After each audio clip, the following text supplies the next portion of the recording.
Prabowo-nya. Karena kan yang 10 tahun kesininya. Ya. Nah karena itu dia kemudian berusaha membelokkan isu bahwa akhirnya daripada diserang duluan lebih baik menyerang duluan. Nah menyerang duluan itu tentu barangkali untuk membusukkan pemerintahan Prabowo yang dianggap tidak mampu.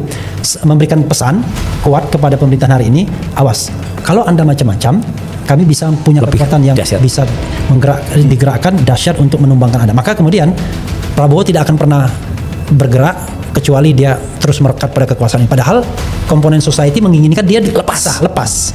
Bahkan kalau tadi saya gitu. bisa menyederhanakan antara analisis lapangan oleh Bang Roy Surya dan kemudian prediksi Bang Refli Harun. Saya coba sederhanakan. Ini awal pertarungan di sentrum kekuasaan. Ya. Oke. Satu tawaran yang menjamin bahwa lahirnya pemerintahan kompromi itu bisa menciptakan pertumbuhan 8%, bisa membangkitkan konsolidasi energi. Emang bisa 8%? Bukan ini rangkaian. No, ininya janjinya. Kompromi-kompromi itu Ya. outputnya adalah juga bagaimana makan bergizi gratis untuk Ya. menstabilkan kehidupan masyarakat di bawah. Tapi sampai pada hari ini pemerintahan Prabowo dalam tanda petik yang terlihat utuh gagal belum bisa. dalam kelola manajemen kekuasaan kompromi. Setuju itu. Ya kan? Nah, apakah ini bertahan? Saya mendapat informasi sore ini elit-elit partai sudah punya kalkulasi bahwa persoalan ini tidak bisa lagi diselesaikan di atas meja presiden. Pendekatan trias politika dengan pendekatan konsolidasi kepemimpinan kolektif harus dibangunkan. Harus ada keputusan yang extraordinary, keputusan out of the box, sehingga peta ini bisa menyelesaikan masalah. Kalau seandainya partai-partai yang kemarin diundang Pak Ketemu kemarin. Kemudian ada satu kesepakatan bahwa memang ini juga beban Gibran. Ya. Penegakan hukum juga rakyat menuntut Jokowi diadili. Ya. Kemungkinan bisa masuk nggak ke jalur konstitusi. Jadi menarik ini. Ini perbincangan yang menarik untuk kebutuhan pemerintah dan kebutuhan kesuksesan program pemerintahan ke depan. Gibran menurut saya ketimbang dia itu aset, justru lebih menonjol sebagai beban kan? Ya.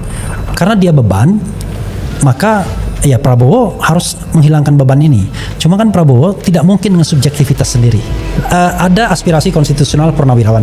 Ya. Tapi aspirasi ini dia disambut secara malu-malu oleh istana. Karena dia melihat apa iya sih ada dukungan yang kuat. Oke. Nah, karena itu kemudian ya dia wait and see. Makanya saya bilang ini akan dipakai sebagai alat bargaining. Kapanpun akan dikeluarkan. Nah bisa jadi saat ini yang tepat. Karena begini sebenarnya kalau saya jadi presiden, saya tidak menginginkan wakil presiden seperti Gibran. Kenapa? Setuju. Dia menjadi liability saya. Setiap hari orang mengkritik pemerintahan saya karena Gibran. Padahal saya butuhkan wakil presiden workable yang bisa bekerja. Kan orang seperti Prabowo itu tidak tahan secara untuk detail. Dia menghadapi wakil presiden seperti ini. Dia butuh yang workable. Seperti misalnya SBY yang suka pidato-pidato, tapi ada JK yang bisa menyelesaikan persoalan di bawah. Ada pekerjaan operasionalnya. Jadi dia pidato di atas, tapi operasional mesinnya berjalan. Nah, Gibran tidak